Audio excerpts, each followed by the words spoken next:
అపర్ణ గారు మాట్లాడిన తర్వాత అట్లీస్ట్ కొంచెం క్లారిటీ వచ్చింది that this case is not about adult sex workers. ఆ క్లారిటీ పెట్టుకోండి. ఇది పోరాటం చేసింది విక్టిమ్స్ ఆఫ్ ట్రాఫికింగ్ గురించి, జడ్జ్మెంట్ విక్టిమ్స్ ఆఫ్ ట్రాఫికింగ్ గురించి, వాళ్ళ గురించి. అదే సమయంలో తను చెప్పిన 2 విషయాలను నేను కొంచెం కూడా రిపీట్ చేయాలని అనుకుంటున్నాను, ఎందుకంటే ఆ క్లారిటీ కొంచెం ఇవ్వాలి. 2015లో ఈ కేసు డిస్పోజ్ అయింది. ఇది చెప్పి బికాజ్ గవర్నమెంట్ ఆఫ్ ఇండియా ఒక అఫిడేవిట్ పెట్టింది, మేము ఒక చట్టం తీసుకొస్తాము, మేము ఒక ఆర్గనైజ్ క్రైమ్ ఇన్వెస్టిగేటింగ్ ఏజెన్సీ తీసుకొస్తామని. 2015లో ఆ మాట ఇచ్చిన వల్ల మా దగ్గర అడగడం జరిగింది, మీ డిమాండ్స్ అన్ని ఫుల్ఫిల్డా, ఓకేనా? మేము చెప్పినాం మీరు తీసుకొస్తున్నారంటే ఓకే. కేసు డిస్పోజ్ అయింది. వెయిట్ చేసినాం 2 years, ఏదో ఒకటి చేస్తారు అని. బిల్లు తయారు చేశారు, లోక్సభలో బిల్ పాస్ కూడా అయింది, రాజ్యసభకి వెళ్ళలేదు, ఇలాప్స్ అయింది. అది విల్ఫుల్గా, అంటే కావాలని రాజ్యసభకి పంపేయలేదు. 2-3 years వెయిట్ చేసి 2017లో ఇంకొకసారి మేము ఈ కేసును రీఓపెన్ చేయించినాము, కంప్లైన్స్ జరగలేదని. అప్పుడు కంప్లైన్స్ జరగలేదు అని చెప్పేసరికి ఇంకొకసారి బిల్లు తీసుకురావడం జరిగింది. ఇంకొకసారి బిల్ తీసుకొచ్చి మా దగ్గర కోర్టు అడిగింది, ఇంకొకసారి బిల్లు వచ్చింది కదమ్మా, మీరు ఇంకా ఇది కంటిన్యూ చేయాలని అనుకుంటున్నారా? సో ఏదో చేస్తున్నారంటే నో ప్రాబ్లం. ఇంకొకసారి అది డిస్పోజ్ అయింది. సో ట్వైస్ ఇలాగా డిస్పోజ్ అయింది కేసు. 2022లో మేము ఫైనలీ ఇంకొకసారి పెట్టి, అస్సలు వీళ్ళు ఏం చేయటం లేదు, జస్ట్ పేపర్లో అన్నీ ఉంది, ఏమీ జరగటం లేదు చెప్తే, అప్పుడు గవర్నమెంట్ ఆఫ్ ఇండియా కూడా అదే విధంగా కోర్టుకి రీచ్ అయింది. మేము ఇంకా చెయ్యము, మేము ఏమేమి మార్పు తీసుకురావాలా బిఎన్ఎస్లో తీసుకొచ్చేసినాము, మేమేమేమి మార్పు రావాలా ఎన్ఐఏలో వచ్చేసినాం, ఇది డిస్మిస్ చేయండి, ఈ కేసుకి ప్రసక్తి లేదు. అక్కడ ఆర్గ్యుమెంట్ స్టార్ట్ అయింది, దాంతో వచ్చిన జడ్జ్మెంట్ ఇది. ఓకే, ఈరోజు నాతోటి అపరాజిత అని మా సర్వైవర్స్ ఫోరం ఉంది. మేము రెస్క్యూ చేసిన 32,400 అమ్మాయిల్లో కొందరు అమ్మాయిలు వాళ్ళదే ఒక ఫోరం తయారు చేసుకున్నారు. వాళ్ళ మాట మాకు ఇప్పుడు తెలియచేయడానికి, వాళ్ళ హక్కుల గురించి ఫైట్ చేయడానికి. సో అపరాజిత వాళ్ళ ఫోరం పేరు. ఆ ఫోరం నుంచి 4 మంది. Right,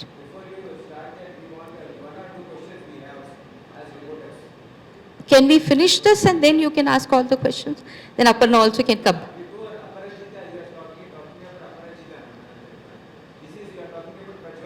Ha. Not Aparajita. They will just say what they feel about the judgment. You want to ask? Okay. Actually, the victim protection plan is there. Like the Supreme Court judgment is come. Okay, you are talking about. Yeah, this is reporter Vijay, madam. You are telling about the victim protection plan, which was like judgment delivered by Supreme Court. So the victims are just getting the judgment of only coming out of that victim protection plan. Are they getting any compensation, financial compensation the government is giving? First question is that any compensation they are giving, and the second one is any rehabilitation, the government is giving any financial schemes to set up their own any industry or any self-employment schemes. Is it doing anything, madam, after the victim is saved and under the victim protection plan? Under the victim protection plan, so how is the government supporting the victims once they come out of the judgment, like they get a favorable judgment? Now the next thing, they need to survive in the society. No, madam, how do they survive in the society? So Vijay Garu, I think you came a little late, Andy. That is, the entire victim protection plan is only on that. ఎలాంటి rehabilitation ఉండాలి, ఎట్లాంటి homes ఉండాలి, ఎట్లాంటి skill training ఉండాలి, ఎట్లాంటి livelihood options ఇవ్వాలి. First time in the country adult victims of sex ట్రాఫికింగ్కి compensation mandatory చేశారు. Court has to give a compensation to the victim. So this victim protection plan is also about rehabilitation. It is also about rescue. It is also about pre-rescue. It is also about post-rescue till reintegration. And it is fixed responsibility on police, on Women and Child Welfare Department and all allied departments which are several schemes, and they are very clearly saying దీనికి అవసరమైన budget బయట తీయండి, invest చేయండి దీనికి. So this is the new law now, which is going to be there till a new law comes by the parliament. So that is what the victim And protection plan. another question in Prajwala, your is a NGO organization which is fighting for the anti-trafficking. In what way, like you are responsible for that judgment which was delivered in the Supreme I am Court? the madam? petitioner, Andi. Acha, you yourself is the petitioner. This for is, that. this So entire the- case is Prajwala versus Union of India. Okay, And it that's took so- us 22 years to reach this judgment, sir. The advocate who spoke, that is, she is. She is my Your advocate, you are appointed Yes, advocate. yes. Okay, okay, fine, madam, very And nice. pro bono Lev, our advocate who has been fighting for us for 22 years without taking 1 rupee from us. Okay, ma'am, okay. She is our senior counsel representing us in the, How long did it take for your petition to be in the 22 Supreme Court? years, sir. 22 years total. Okay, so so. you are- 2004. Since you have come late, you are Yes, not no. getting the history of the Okay, case. ma'am. Thank you so much. So if you're, with your permission, may I request, can I ask our survivors to speak? I'll start with, I'd like to introduce our survivor leaders. We have Nazia, we have Sujata Pradhan, we have Shravanti and Siraj. They'll speak in Hindi and Telugu because some of them are not from Telangana state. I'll start with Nazia, please. नमस्ते सबको। मेरा नाम नाजिया है। मैं waste Bengal से traffic होके हैदराबाद आई थी। यहाँ पे आने के बाद मुझे रेस्क्यू हुआ। रेस्क्यू होने के बाद मुझे प्रज्वाला होम में, कोर्ट थ्रू प्रज्वाला होम में आई थी। बाद में मुझे रिहैबिलिटेशन मिला।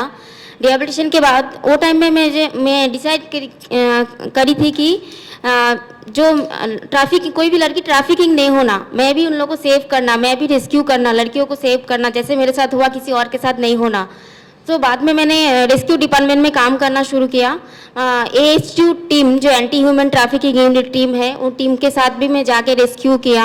सो रेस्क्यू होने के बाद पुलिस स्टेशन में हैंड ओवर किया जाता था विक्टिम्स को।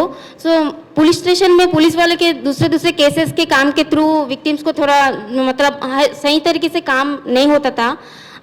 उसके बाद अभी जो जजमेंट आया है, जो AHU टीम को, जो पुलिस वाले का डिपार्टमेंट मतलब पुलिस वाले का जो पावर है, वो टीम को अभी जो ये जजमेंट आया है, जजमेंट में दिया गया जो रेस्क्यू होने के बाद विक्टिम को मतलब विक्टिम को न्याय मिले, उनको उनका जो हक है वो हक मिले, इन्वेस्टिगेशन चले और एफआईआर भी हुए और क्या बोलते एफआईआर होने के बाद चार्जशीट भी हुए तो अच्छा है, और उसके बाद ट्रायल्स भी हुए तो जल्दी प्रोसेस हुए तो जल्दी विक्टिम को न्याय मिलते और हक भी मिलेगा उनको। कि आप मुझे देखिए, मैं 2015 में आई थी, 11 ईयर्स हो गया, अभी तक मेरा ट्रायल्स नहीं हुआ। तो मैं ये जजमेंट से बहुत हैप्पी हूँ कि ये जजमेंट से थ्रू जो आए हैं जो AHU टीम की लड़की जो मुझे भी न्याय मिलेंगे और मेरे जैसे जो लड़कियों को भी जो रेस्क्यू होंगे उनको भी उनका हक मिलेंगे, उनको भी उनका न्याय मिलेंगे, इसलिए मैं बहुत हैप्पी हुई है जजमेंट से। Thank you. 2015 मैम। मैं कितने साल की थी? जब 20 ईयर्स मैम। सुजाता प्रधान। नमस्ते सबको, मेरा नाम सुजाता प्रधान है, मैं ओडिशा को हूँ। तो ओडिशा से मैं हैदराबाद आई थी, तो मेरे को एक ब्रोकर ऐसा धंधा में ये करे थे, तो मैं प्रज्वाला में आए थे। तो प्रज्वाला में आने के बाद मैं यहाँ पे प्रज्वाला में मेरे को रिलीज मिला, तो मैं घर पे गई थी। घर से जाने से मुझे आजू बाजू में मेरे रिश्तेदार में कोई भी मेरे को रेस्पेक्ट नहीं दिए थे, क्योंकि कितना साल से मैं कहाँ थी क्या बोली बहुत सवाल पूछे थे। तो फिर मैं वापस रिटर्न मैं प्रज्वाला में आई। प्रज्वाला में आके मैं जॉब करी, तो प्रज्वाला में आके जॉब करी। अभी मैं फैमिली को अच्छे से देख ले रही, लेकिन मेरे को अभी रेस्पेक्ट, जब भी मैं घर पे अभी मैं जाती तो मुझे बहुत रेस्पेक्ट मिलते, और घर पे जितना है हमारा फैमिली भी बहुत अच्छा है। लेकिन अभी जो जजमेंट में आया ना, मेरा जैसा लड़की लोगों को मिलेगा, और मैं भी चाहती हूँ मेरा जैसा जितना लड़की को रेस्पेक्ट मिला। ये जजमेंट मेरे को बहुत खुशी का बात है, ये जजमेंट में आया, मैं बहुत हैप्पी में। Thank you. श्रवंती। కొంచెం సౌండ్ తగ్గియండి సార్, నాకు రీసౌండ్ నాకేంటి సార్. అందరికీ నమస్తే, నా పేరు శ్రవంతి, మాది రాజమండ్రి. నన్ను రాజమండ్రి నుంచి ఒక ఆంటీ మోసం చేసి ఈ వ్యభిచారంలో దింపడం జరిగింది. దాంతో నన్ను హైదరాబాద్లో పోలీసు వాళ్ళు రెస్క్యూ చేసి కోర్ట్ ఆర్డర్ ద్వారా నన్ను ప్రజ్వల హోమ్కి పంపించారు.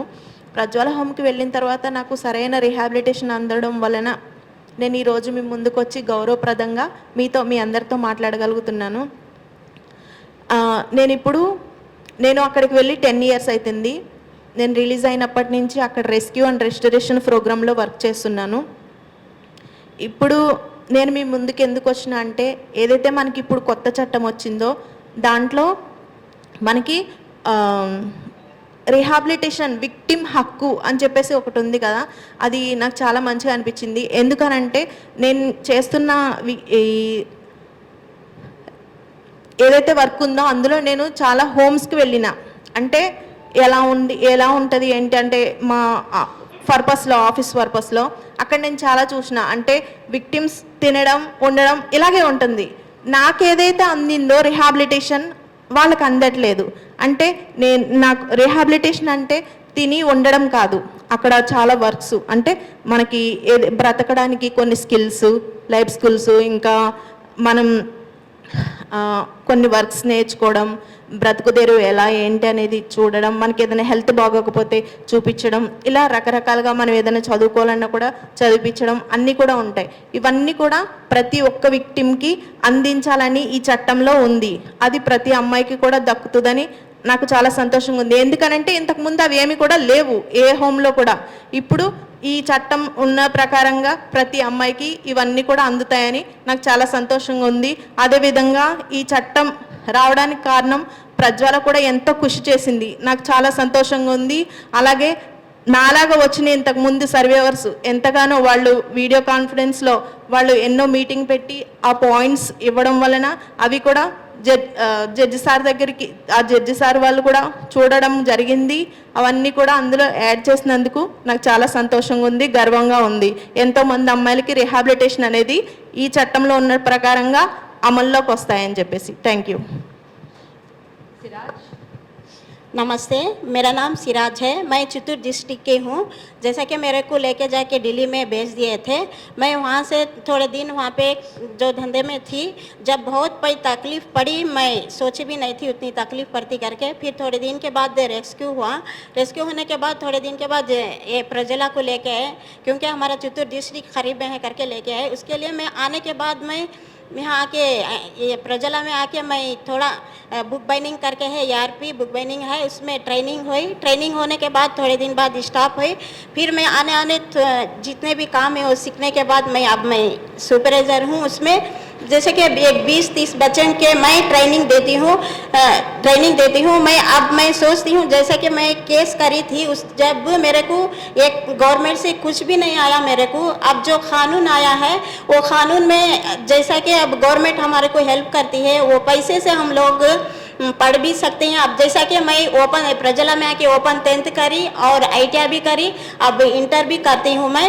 ऐसा जो पैसे से हम लोग जो भी जितने भी लड़कियां हैं वो फील्ड में वो लोग रेस्क्यू है, तो वो लोगों को इतना गवर्नमेंट से जो भी आता वो हेल्प में वो लोग टेलरिंग रख ले सकते हैं, जो भी शॉप है और कपड़े का दुकान है खुद पढ़ भी सकते और बच्चों को भी पढ़ा भी सकते हैं। इसलिए मैं इतनी खुश हूँ क्योंकि ये इतना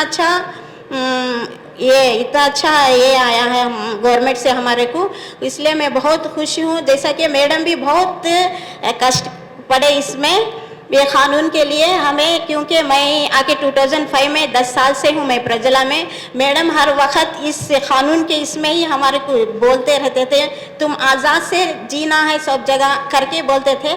ये मेरे को बहुत खुशी है, मैडम जितना वहाँ पढ़े उतना ये हुआ। और मैं भी बहुत खुश हूँ, आने वाले लड़कियों को भी ये अच्छा ये है गवर्नमेंट का ये, इसलिए मैं कॉम्बिनेशन जो है मेरे को बहुत खुशी है।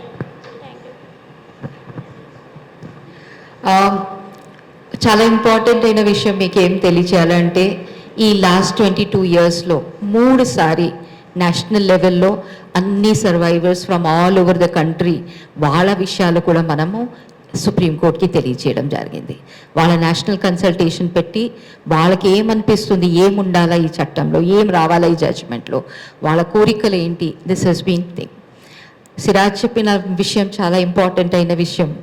మేము ఎంత కష్టపడతామో ఒక్కొక్క కోర్టులో వెళ్ళి ఒక్కొక్క మెజిస్ట్రేట్ కాలు మొక్కి ఈ అడల్ట్ విక్టిమ్కి కూడా ఏదో ఒక కాంపన్సేషన్ ఇవ్వండి, వీళ్ళు కూడా ఎంతో హాని అనుభవించారు, వీళ్ళ మీద కూడా ఇంత దౌర్జన్యాలు జరిగింది, ఇది ఒక్క అడల్ట్ విక్టిమ్కి కూడా కాంపన్సేషన్ ఇవ్వరు. చిన్న పిల్లల గురించి అందరికీ సింపతి ఉంది, విపరీతమైన ఎంపతి ఉంది. పాక్సో కేసెస్లో ఇమ్మీడియట్లీ కాంపన్సేషన్ ఇవ్వడం జరుగుతుంది. But adult victim of sex trafficking ముందు వచ్చేసరికి జడ్జెస్ ₹1 ఇవ్వడానికి ఇష్టపడరు. దానికే ఈ జడ్జ్మెంట్లో కాంపన్సేషన్ మ్యాండేటరీ చేశారు అడల్ట్ విక్టిమ్స్కి.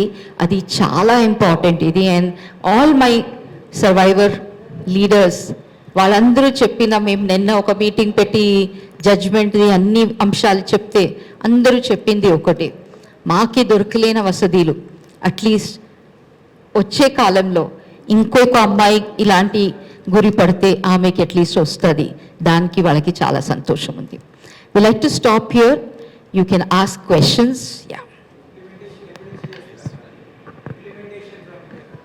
ఇంప్లిమెంటేషన్లో కోర్టు డైరెక్ట్లీ మానిటర్ చేస్తుంది అండి ఈ జడ్జ్మెంట్ ఇంప్లిమెంట్ చేయడానికి. సెప్టెంబర్లో they have called for a compliance. 3 months ఇచ్చింది గవర్నమెంట్కి ఇంప్లిమెంటేషన్ చేయడానికి. ఎంత స్ట్రగుల్ అయింది ఈ జడ్జ్మెంట్ తీసుకురావడానికి, నా అభిప్రాయంలో నాకు అంతనే స్ట్రగుల్ అవుతుంది దీన్ని ఇంప్లిమెంట్ కూడా చేపించడానికి. సో ఇప్పుడు నుంచి ఆ పోరాటం స్టార్ట్ అవుతుంది. ఇప్పుడు వరకు ఒకటి ఏదో తీసుకురావడానికి ప్రయత్నం చేసినాం, ఇప్పుడు నుంచి తీసుకొచ్చింది చేయండి చేయండి అని చెప్పి వీళ్ళ వెనక తిరుగుతాము.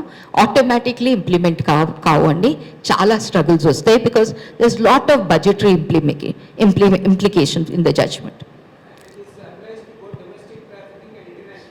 ఎవ్రీథింగ్ అండి, sex trafficking, not for labour exploitation, only for sex trafficking. Ma'am, congratulations. కొంచెం మైక్ పాస్ చేస్తారా please, somebody in Prajwala team instead of standing. Ma'am, నేను రాధిక ఎన్టీవీ రిపోర్టర్ని.